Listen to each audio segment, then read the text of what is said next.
right, so this is all about early Earth, and there are a ton of I can statements, but I think we can get through them pretty quickly.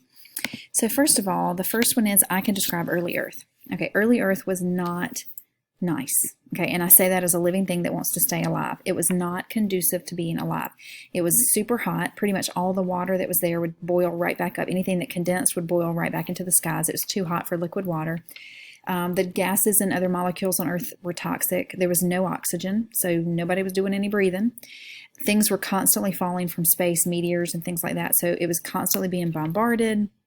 There was a lot of volcanic activity. It was just very chaotic and everything opposite to nice and peaceful and good for life. So there was no life at the beginning. However, it did start to cool. The solar system settled down a little bit and stopped throwing things our way. As it cooled, there began to be liquid water. Different molecules started to form. And eventually we started to see free oxygen. We'll talk more about that later. But how do we know that this Earth was like this, and how this early Earth, and how do we know that it was able to produce life? Well, the geological evidence for that is our next I can statement, is I can describe the geological evidence that supports the hypothesis regarding early Earth's environment. The geological evidence was done with ice cores. So they took these huge metal straws, for lack of a better word, big though, way bigger than a real straw, and jam them into the earth. And when they pull them up, they get this nice long cylinder that's a cross-section of things. And of course, the deeper you go in the ice, the further back you're going in time. And so they're able to analyze the gases and things that were trapped in the ice, and that gave them an idea of what gases were present. They can also look at other things that give them ideas about temperature, like tree rings and other things like that. And obviously, when you go way back, there were no trees, so they have to use more chemical evidence for that, more chemical and physical evidence. All right, the next thing says I can describe chemical and physical evidence that supports the hypothesis regarding early Earth's environment, and that is getting more into Miller and Urey. So I'm going to hold off on that one because it is going to answer another I can statement. So we'll hold off on that one. I can describe evidence that supports the arrival of life between 3.9 and 3.5 billion years ago. All right, so the studies that we've done, the evidence that we have from the geological evidence and physical and chemical evidence analyzing rocks and things from deep, deep, deep in the earth, so way long ago, suggest that the conditions on Earth were not able to support life before 3.9 billion years ago. So the Earth started about 4.6 to 4.8 billion years ago. So from that point up until 3.9, so we'll go 4.8 up to 3.9, about 700 million years, it was not like there was no life. The Earth would not have supported it. Anything that tried to be alive would have died, would have been destroyed instantly. So we know there was no life, or we're pretty sure there was no life before 3.9 billion years ago. We have fossils from 3.5, 3.6, 3.7-ish billion years ago. And so we think those are prokaryotes, those are bacterial fossils. And so we know that life was here then. And so we know that life must have started somewhere in between those dates. All right, I can describe the organic soup hypothesis of the origin of life by Oparin and Haldane. So Oparin and Haldane were two scientists that came up with this idea that, there we go, of what the early Earth was like based on, the things we talked about, geological cores and those kinds of things. And they felt that there was water vapor, nitrogen gas, carbon dioxide, hydrogen gas, hydrogen sulfide, methane, ammonia, a lot of these gases that we don't think of as happy, healthy gases, right? I don't really want to go around breathing methane or ammonia. There's no oxygen. The energy that was there was in the form of lightning. There were a lot of storms at this point in time. So again, the atmosphere was very chaotic. So lots of lightning and things like that. Lots of UV radiation coming because we didn't have all of our layers of our atmosphere formed, like the stratosphere, those kinds of things weren't completely formed yet. And so lots of UV radiation coming in as well. And so that was providing energy. And so what they said is that those conditions found on early Earth were possible to support the production of life, or to give rise to life. They were such that life could have come in that environment, could have started in that environment. So that was their hypothesis. They were not able to test it.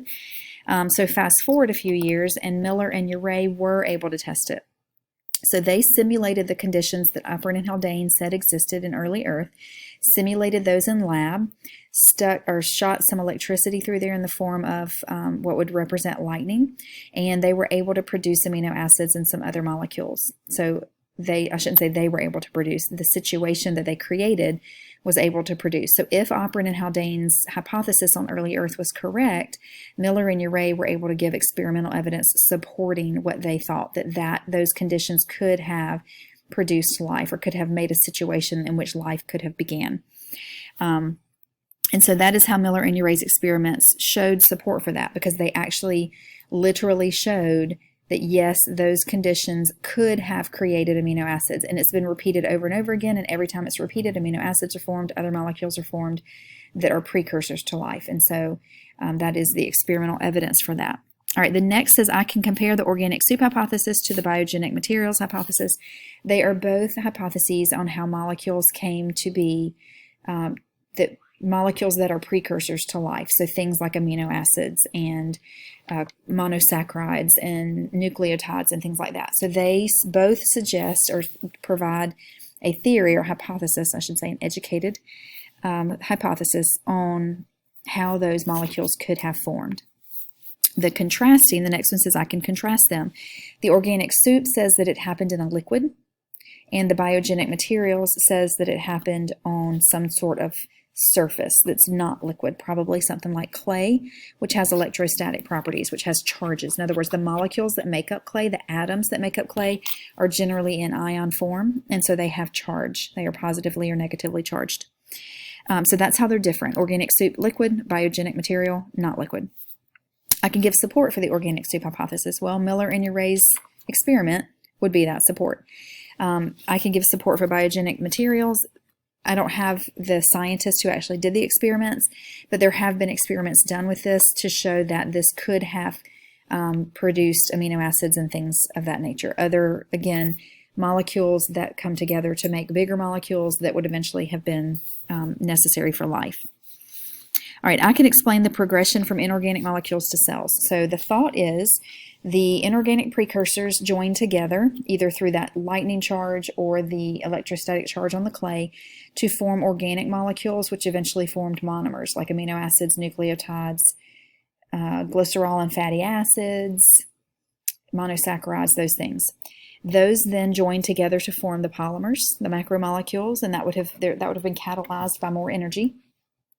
So more energy would have been formed, or would have been needed to form those bonds between amino acids to make a protein, or between nucleotides to make RNA, those kinds of things. And so that energy would have come from the same place, the lightning or the electrostatic property of the clay or UV radiation, something like that. All right, then from macromolecules, you got your protocell, which is, where did I have? I thought I already talked about that somewhere. Yeah, here we go. Which is just a lipid droplet that contains molecules. So, a lipid droplet forms because it hates water. So it's the lipids are clumping together, and when they do, they accidentally clump around a protein. Okay. And so that's a protocell. It's just a precursor to a cell. And then that would have given rise to cells, or to living creatures. I can define a protocell. It is just the pre-cell, the thing that came before a cell. It's just a droplet of lipids that contain other molecules. And then the next thing we're going to talk about is the RNA world hypothesis. So originally they thought, because DNA has center stage, originally they thought that DNA must have come first because DNA is so important, it's amazing, right? But what they realize now is that RNA probably came first. RNA is much more versatile than DNA. If you remember, we talked about all the different kinds of RNA. They can do different jobs. They can store information. They can transmit information from the nucleus out to the ribosomes. They can be used to make proteins by the mRNA being read. The tRNA helps make the proteins. They can self-replicate. They can form 3D shapes, like tRNA, if you remember, has that strange, differently shaped molecule. They can form hairpin turns, which you think about like a bobby pin. So they can have like a straight line that folds in on itself. They can be catalytic in nature, so they can actually catalyze other reactions and help them occur. And so it would make more sense. The next one says, I can use the versatility of RNA as support for the RNA world hypothesis. A molecule that is very versatile and yet very simple in its structure is probably more likely to be produced than one that is more complex and has one job. So just thinking about the simplicity theory, things that are more simple are more likely to occur than things that are more complex. And so it makes more sense that RNA probably came first, because it is more simple in structure, so it would have been easier to kind of accidentally make, and it also was able to do more jobs. If DNA came first, that would have been more leaps, you could say, more jumps to get there than it would take to get to RNA.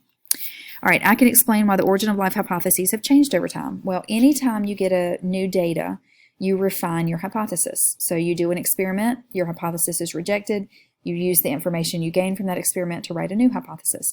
So anytime we get new information, for example, with Miller and Urey, they thought it was a reducing atmosphere, and then they thought, well, no, maybe with new data, it's kind of looking like maybe it wasn't reducing, maybe it was neutral.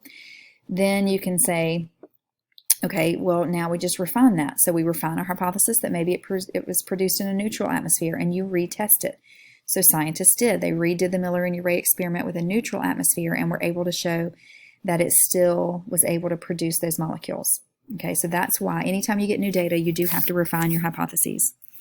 I can evaluate data as support for an origin of life hypothesis or explain why it does not support it.